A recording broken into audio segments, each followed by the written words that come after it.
Have you ever noticed that, sometimes, the impeccable woman gets the job, even though you are the most qualified one? That colleague who barely knew how to do the job properly, but was always perfectly elegant? And you asked yourself, how did she get that position when I have much more experience? Pause for a second. The answer will not please you, but it needs to be said. She probably had the visual presentation that you did not have. I am not talking about being necessarily more beautiful. I am talking about mastering the visual codes of success. Yes, I am starting this video without beating around the bush, straight to the point. And if you are here watching the lucrative Elegance channel, you probably already suspect there is an uncomfortable truth that no one wants to admit, but that silently governs the corporate world. I am Carol, I am 40 years old, and before you think I am going to sit on the fence in this conversation, let me be very clear. Appearance matters more than competence in many professional situations. There, I said it. If you want to learn how to navigate this world with intelligence and elegance instead of crying that things should be different, subscribe to this channel now, turn on the notification bell, and leave your like. Because here at Lucrative Elegance, we do not live in illusions. We live by real strategies that work in the world as it is, not as we wish it were. Now pay attention to what science has proven. Researchers from the University of Southern California and Carnegie Mellon analyzed more than 43,000 MBA graduates from the top business schools in the United States over 15 years. The result? People considered attractive had 52.4% higher chances of getting the most desirable jobs and earned 2.4% more annually than their peers. For the top 10% most attractive, the difference reached $5,528 more per year. 15 years of career. Beauty continued to pay dividends like a long-term investment. It was not coincidence. It was not luck. It was what the researchers call the beauty premium, like a well-tailored blazer that never asks for attention, but always receives it. But here comes the part that will really make you understand the subtle cruelty of this game. Overweight women earn less than their thinner colleagues, while there is virtually no wage difference between obese men and men of healthy weight. Therefore, this aesthetic pressure is not democratic. It is deeply sexist. Men can have executive bellies and still reach the top of the company. But us? We have to be always impeccable, always slim, always well put together. Like a shoe kept in a box, it must appear as if it has never been worn, even after so many battles. The Economist magazine published an article that caused as much discomfort as it revealed a brutal truth. It is economically rational for ambitious women to try their hardest to be slim. Wealthy women are much slimmer than poor women, but wealthy men are just as overweight as poor men. If the issue were only about having money for healthy food and time for the gym, it should affect men and women equally, right? But it does not. Because what is at stake here is not health, it is appearance as professional currency, like a silent code that separates those who rise from those who stay behind. The article mentions Mireille Giliano, a French executive who was CEO of Veuve Clicquot in the United States and author of the bestseller French Women Do Not Get Fat. She built a successful career at the top of the luxury industry and always defended a disciplined lifestyle with a focus on dietary self-control. Under her leadership, Veuve Clicquot's market share in America grew from less than 1% to more than 23%. Picture this scene. A corporate meeting room, she walks in, slim, elegant, French. The tailored blazer, the impeccable hair, that air of someone who was born knowing. Is it a coincidence that she was all that and also successful? No. She was not just selling champagne, she was selling a complete image of sophistication that included her own body as a business card. Now, I know how much it hurts to feel that hard work is not enough. You may be thinking, Carol, but this is unfair. Of course it is unfair. But do you know what is even more unfair? Pretending that this does not exist and continuing to miss opportunities because you refuse to play the game. Look, I hate injustice as much as you do. I would also like to live in a world where only competence mattered. But since the world is the world, appearance has always mattered. And today, with Instagram, LinkedIn, and high-definition video conferences, it matters even more. You have two options: complain about reality or adapt to it with intelligence. A recent study published in the Human Resource Development Quarterly identified 30 different types of identity-based factors that discriminate against women in leadership positions, ranging from body size to marital status. 30 types. And do you know what is even more disturbing? These factors focus on personal qualities such as social class, marital status, and sexual orientation, instead of professional qualifications or skills, highlighting that these biases are not relevant to assessing whether a woman can perform well at work. But here is the detail that no one wants to admit. Nearly 1 in every 5 people reported feeling discriminated against at work because of age, and about 1 in every 8 because of appearance or gender. This is not an exception, it is the rule. And the worst part? Attitudes toward overweight people have become substantially more negative over time, while discrimination based on race, sex, and sexual orientation has decreased over the past decade. In other words, while the world is evolving in some areas, when it comes to body weight, we are going backward. It is as if the last acceptable frontier of discrimination were physical appearance. Let me tell you something that happened to me a few years ago. I was at a corporate event, one of those lunches in discreet locations, with intimate gardens and invitations in thick paper envelopes, when I overheard an executive talking about a candidate for a director position. The candidate had an impeccable resume, an MBA abroad, and 10 years of solid experience. But do you know what the executive said, quietly, as if it were the most natural comment in the world? She is competent, but she does not have the image we want to represent the brand. Polite translation: she was overweight. The position went to someone else, with half the experience, but who looked the part. That was the day I stopped having illusions about pure meritocracy. That was when I understood that competence is the bare minimum. The real differentiator is how you present yourself to the world. A study showed that, as overweight women age, they accumulate the effects of years of cumulative wage discrimination. Controlling for other factors, their starting salaries are lower. Throughout their careers, these women receive fewer raises and promotions. So it is not only about landing the first job, it is about an entire career path being silently undermined by appearance. It is a quiet domino effect. And now, this message is for you who already have visual advantage on your side. To the beautiful women watching me right now, you have a moral obligation to use your privilege. Yes, you who were born or became beautiful, you who find it easy to get ready, you who receive smiles and open doors without asking. Use it. Do not sit there with a guilt complex thinking, "Oh, is it fair for me to use my beauty to grow professionally?" Use it. Because your colleagues who do not have this advantage are making 3 times more effort to reach the places you reach effortlessly. They are spending 30% of their salary at beauty salons, expensive gyms, brand-name clothing stores, just to try to level the playing field. You already have the cards in your hand. Now learn to shuffle and deal them masterfully. And listen, I am not talking about using beauty in a vulgar way. Never. I am not suggesting that you seduce your boss or wear a neckline down to your navel. I am talking about recognizing that your appearance opens doors and using that advantage with intelligence and elegance. Think of Michelle Obama: unquestionable competence, eloquence, commanding presence, but also that impeccable posture, that always perfect hair, that smile that is never out of place, that communicates she matters before saying a single word. That is silent power. Show up well-dressed in fabrics that speak for themselves, not in logos that scream. Smile with authenticity. Be kind without being submissive. These things that come naturally to you are, for other people, a production that requires strategic planning. Enjoy your advantage with awareness and without guilt. Now, if you are not naturally beautiful or feel you are just okay, pay very close attention to what I am going to say. You are going to have to invest more, much more, and that does not mean losing your essence, but amplifying your presence. You are not selling yourself. You are presenting yourself in the best possible way. Hair always clean, well cut, and styled. Light, professional makeup that conveys freshness and care, not excessive effort. Clothes that fit your body well, not necessarily designer, but well tailored. Made from quality fabrics, without visible logos. Discreet, but tasteful accessories. A fragrance that leaves a subtle trail, never a cloud. Upright posture, aligned lower back, relaxed shoulders, chin parallel to the floor. All of this makes up appearance. Appearance is not just the face you were born with, it is the complete package you present to the world, and the complete package can be improved, refined, polished until it shines with authentic elegance. Here is a strategy that works and that few people apply consciously.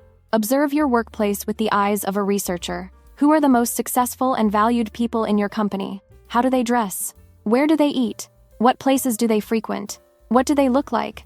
What vocabulary do they use? How do they move? This is the unwritten guide to success in your organization. You may think it is superficial, you may philosophically disagree, but if you want to grow there, you will have to adapt to these codes or consciously accept that you will remain stagnant. The choice is yours, but let it be an informed choice. There was a situation with a subscriber of the channel that really stuck with me. She worked at a fashion company, one of those where silent luxury is a religion. Besides needing to be slim to fit into the industry's standards, she also had to spend nearly 30% of her salary every month frequenting the same places as the people in the company. The same boutique gym where everyone trained, the restaurant with menus without prices where the team had lunch, a specific beauty salon, the one everyone casually mentioned. She noticed, it was not paranoia, it was factual observation, that those who were not part of these social circles simply did not move up. Promotions went to those who were in the group, who shared the same visual and social codes. This is reality in many companies, in luxury, fashion, finance, and even in major corporations. You need to look a certain way, be in certain places, know certain people, speak a certain way. Technical competence? Oh, that is the minimum expected, the price of entry. But what really sets you apart is your network and, yes, your impeccable visual presentation. Studies show that being attractive was an advantage for men seeking both managerial and non-managerial roles, but attractive women only had an advantage when seeking non-managerial roles. That is exactly what you read. For leadership positions traditionally held by men, attractive women were actually penalized. Researchers call this the beauty is beastly effect, the idea that beauty becomes a beast. Beauty can be considered a stigma, just like disability, gender, pregnancy, obesity, and race.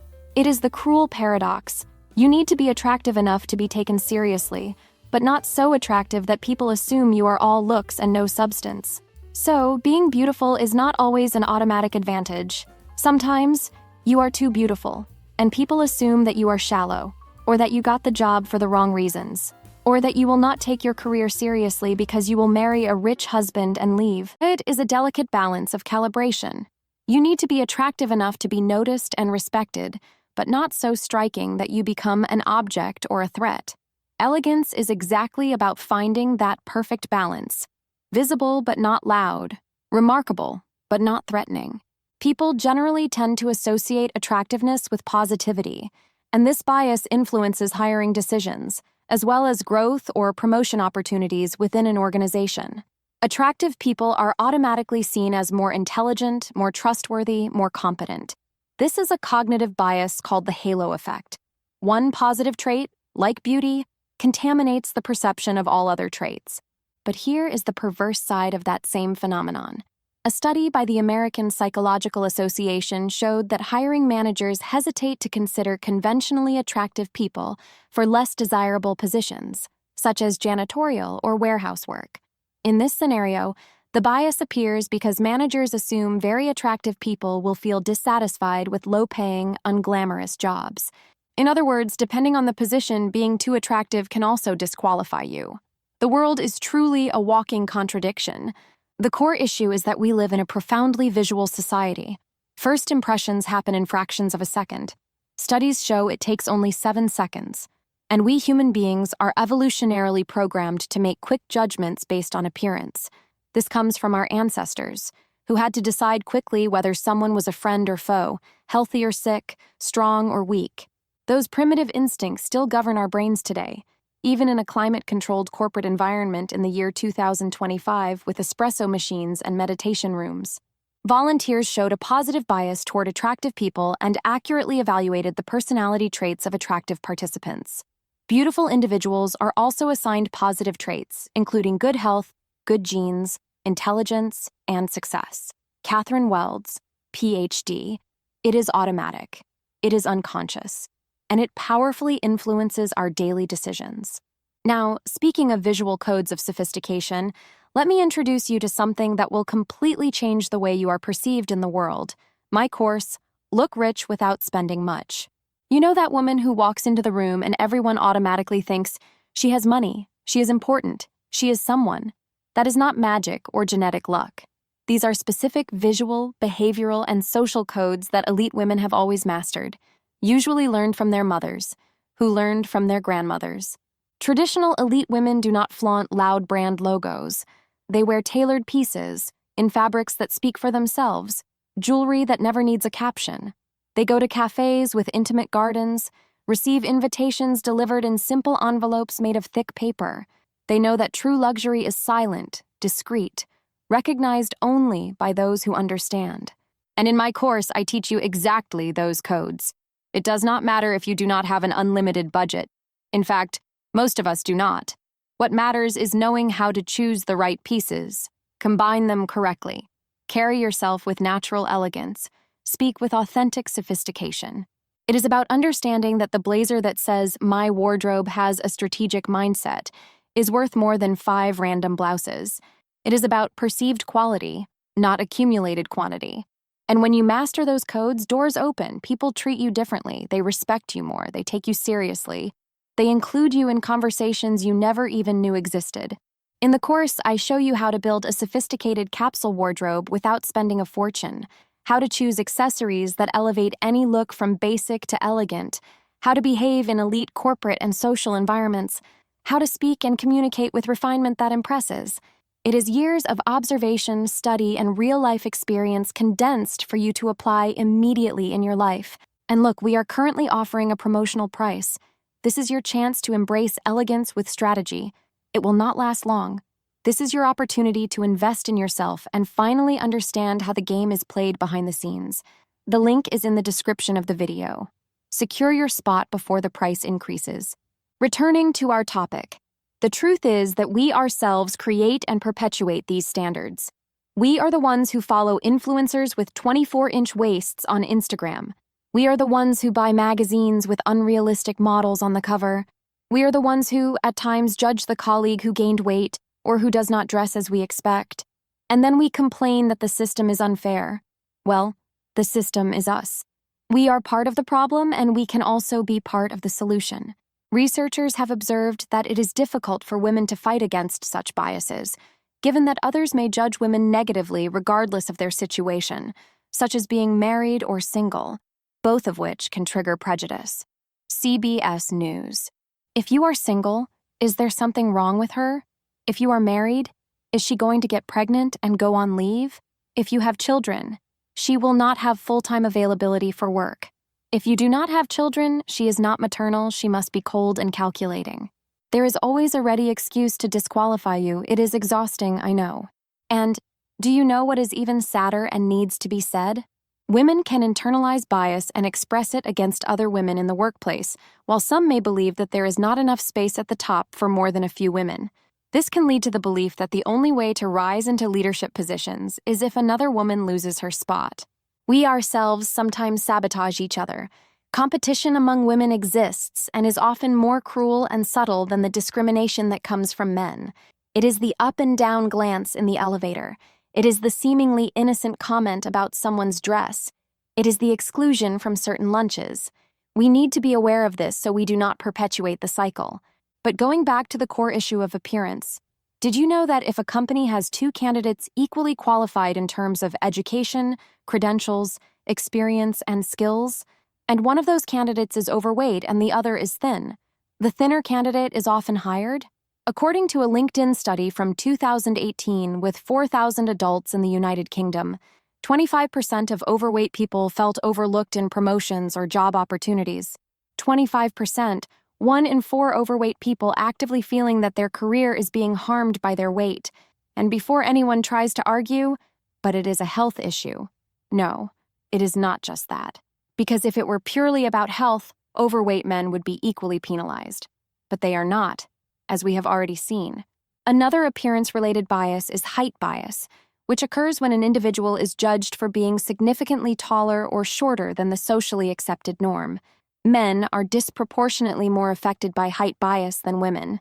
A study published by the University of Connecticut in 2020 showed that employers hesitate to hire short candidates, and employers perceive taller candidates as being more competent. So it is not just about weight, not just about a pretty face. It is height, hair, skin color, accent. It is everything. We judge entire packages in seconds.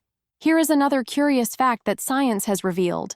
Individuals were rated as more attractive when seen in a group than when seen alone. People are generally perceived as similar, but not identical, to the group's average face. This group average is seen as more attractive than the individual faces, thanks to a perceptual bias known as the cheerleader effect. That is why group photos often make you appear more visually harmonious. It is pure science. Use it to your advantage in professional events and on social media. And here is another fascinating discovery. Specific facial structures, not just attributed personality traits, were associated with better business outcomes. Companies that achieved superior financial performance tended to have male CEOs with wider faces in relation to face height, particularly among organizations with cognitively simple leadership teams. Even the shape of a CEO's face unconsciously influences our perception of business competence. It sounds absurd, but it is real and measurable. The main point I want you to understand today is this. We live in a world that constantly judges appearance. You can spend your entire life complaining about it, signing petitions and writing eloquent posts on LinkedIn about how the world is unfair and should change. Or you can pragmatically understand the rules of the current game and play it to your advantage, while yes, also working towards systemic change. I am not saying that you should passively accept every injustice without question. Of course, we must continue fighting for a fairer and less superficial world. But until that ideal world arrives, and let us be realistic, it may take generations, you need to survive and thrive in the world that exists today, in 2025. And in today's world, appearance matters. A lot. So what do you do with this information? Invest in your appearance with strategic intelligence and good taste. I am not saying you should spend your entire salary on plastic surgery or luxury brands. I am saying you should take care of yourself in the best possible way within your actual budget. Here are 3 practical and immediate tips for you to apply this week. First, check your posture right now. Lower back upright, shoulders relaxed but not slouched, chin parallel to the ground. Practice this in front of the mirror until it becomes natural. Posture communicates confidence before you say a single word. Second, choose the blazer or an equivalent piece in your wardrobe that says, "My wardrobe has strategic thinking," instead of "low price." Make alterations if needed. Clothes that fit your body perfectly are worth 10 times more than expensive ones that do not. Third, make sure your hair and makeup convey freshness and care, not excessive effort or, "I worked too hard on this." The goal is to appear naturally polished, not artificially overdone. Because all of this is appearance. Appearance is not just the face you inherited genetically. It is the full package you consciously present to the world. And that package can be improved, refined, and polished until it shines with authentic elegance. There was a situation that left a deep impression on me. A close friend of mine was competing for an important promotion against a male colleague. She had more years at the company, better results backed by numbers, and more professional certifications. He had been at the company for only 2 years and had a generic MBA, but he was tall, had that commanding physical presence, always wore well-tailored suits, and had that deep leadership voice. She was technically competent, but dressed in a very basic way, did not wear makeup, and always kept her hair in a simple, styleless ponytail. When the promotion was announced, it went to him. The official justification between the lines. He has more executive presence. The unspoken translation. He looks more like what people expect to see in a leader. My friend was emotionally devastated. She cried, seriously considered suing the company, and thought about resigning. I spoke to her honestly and said, "Listen, you have every right to be upset," or "You can choose to learn from this strategically and prepare better for the next opportunity." She did not like hearing that from me in that moment. She thought I was being insensitive and complicit with the system. But 6 months later, she called me to say that she had hired an image consultant, completely upgraded her wardrobe with better quality pieces, changed her haircut, and started wearing professional makeup. And do you know what happened? In the next round of promotions 8 months later, she got it.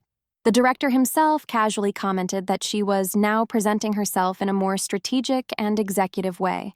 Was it deeply unfair that she had to make all that extra effort when the man did not have to demonstrate anything beyond the basics?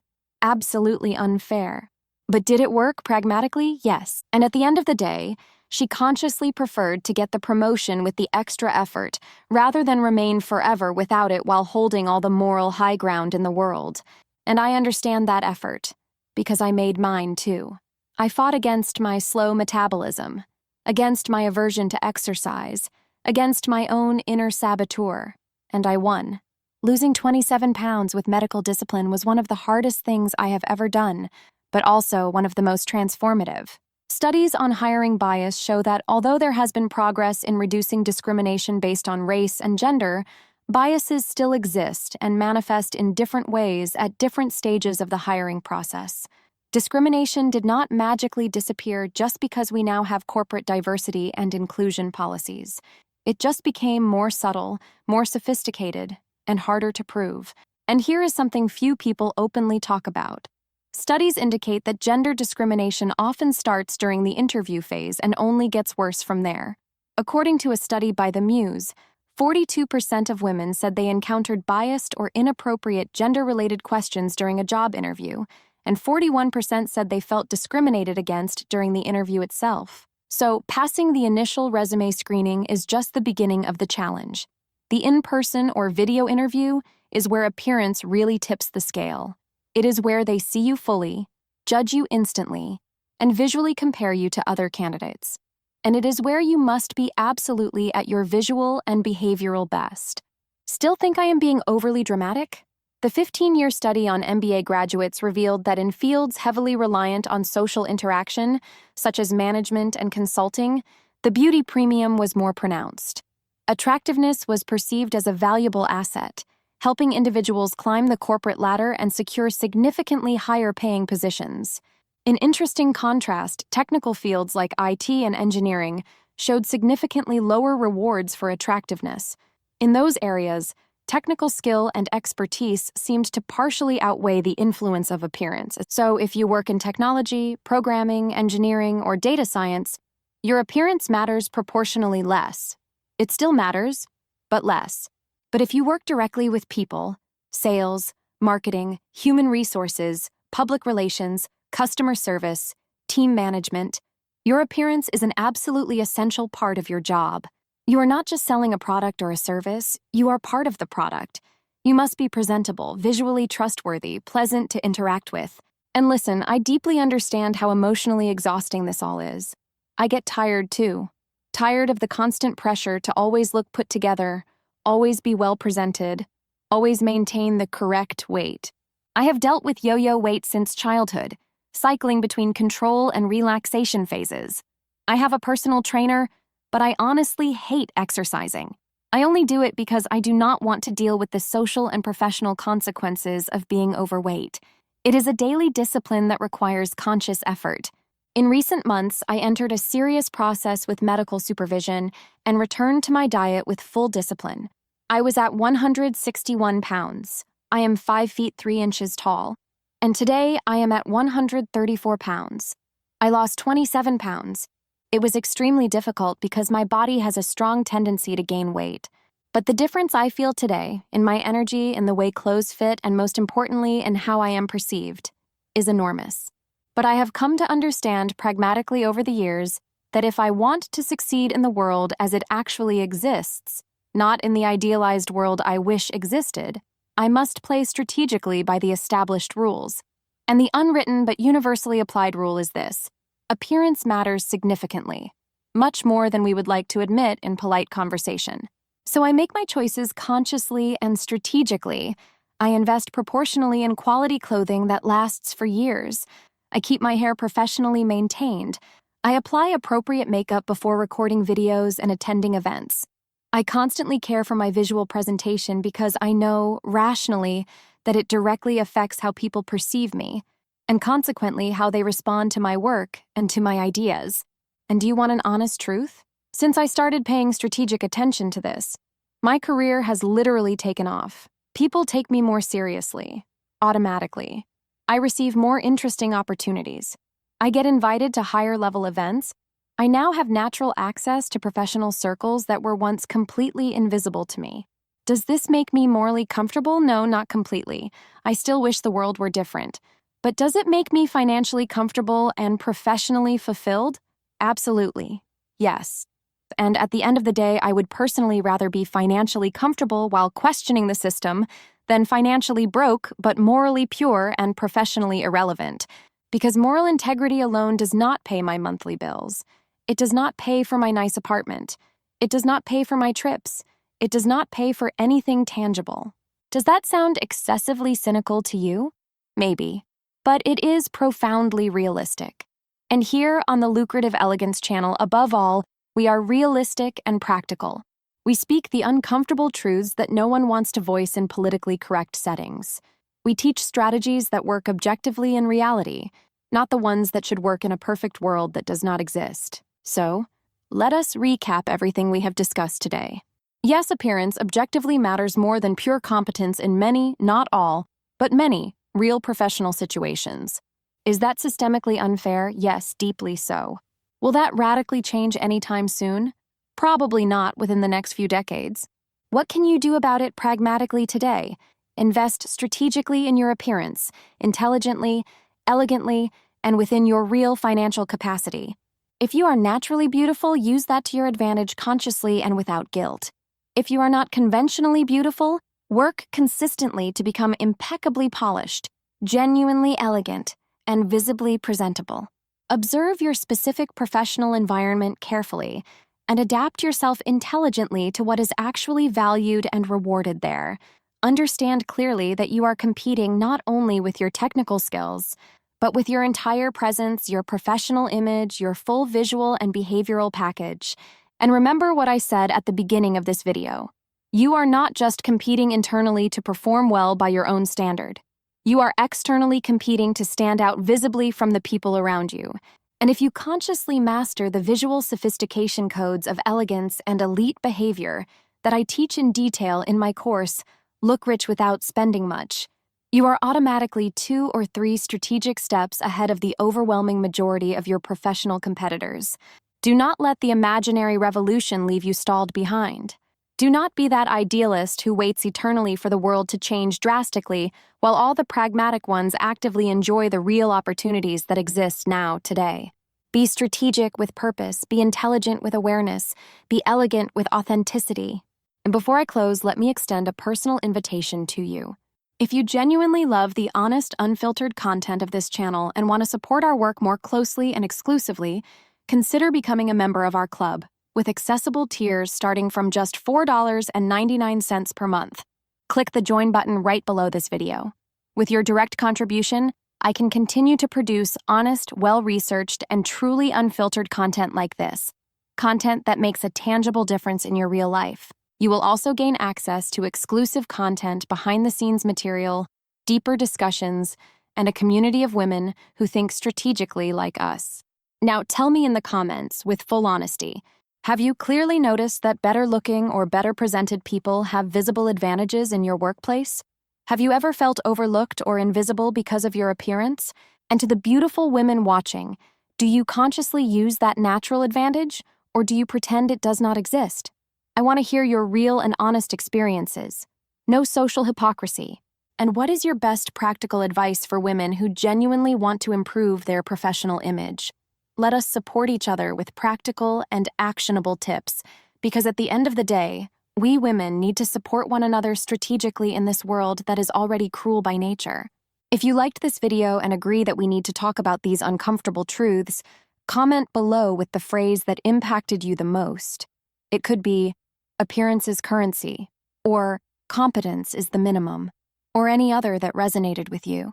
That helps me understand what connects with you most and helps me create even more relevant content for you. Thank you for watching another controversial and necessary video here on Lucrative Elegance. See you in the next one, where we will continue to unveil the unspoken codes of success and elegance. Until then, stay strategic and always elegant.